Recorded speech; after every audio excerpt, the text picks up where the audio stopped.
विद्यार्थ्यांना शेतीविषयक ज्ञानाचे सखोल अभ्यास व्हावा आणि प्रत्यक्ष विद्यार्थ्यांना शेतीचे तंत्रज्ञान अवगत व्हावं व विद्यार्थ्यांनी शेतीकडे बघण्याचा आपला दृष्टिकोन बदलावा। येणाऱ्या पिढीने सगळ्यांनीच नोकरीकडे न वळता काहींनी शेतीकडे वळावं, शेतीच्या माध्यमातून व्यवसायाकडे वळावं आणि नुसती परंपरागत शेती न करता त्यांनी हायटेक पद्धतीने शेती करून राष्ट्रीय उत्पन्नात वाढ करावी या दृष्टिकोनातून आम्ही माध्यमिक शिक्षणासोबत पुस्तकी शिक्षणासोबत विद्यार्थ्यांना या शेतीचे विषय सुद्धा शिक्षण देत असतो।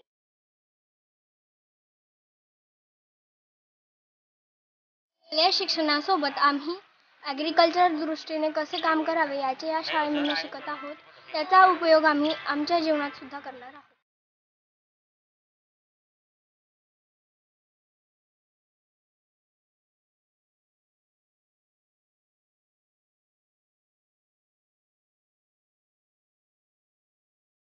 मुलांना शेतीला व्यावसायिक दृष्टिकोनातून कसं पाहावं, जर आपल्याला शेतीला आपल्या भारताला डॉक्टर APJ अब्दुल कलाम यांच्या स्वप्नातला भारत बनवायचं असेल तर शेतीकडे पाहण्याचा दृष्टिकोन आपला कसा चेंज व्हावा, नवीन पिढीचा दृष्टिकोन चेंज व्हावा, यासाठी आम्ही इथे मुलांना हायटेक शेती कशी करावी आणि वेगवेगळ्या यंत्रांचा वापर करून शेती यांत्रिकीकरण कसं करावं, शेतीतनं उद्योजकता कशी निर्माण होईल, नवीन बिझनेस मुलं कसे टाकू शकतील शेती निगडीत, तर ते ज्ञान आम्ही मुलांना देण्याचं काम इथे करतोय।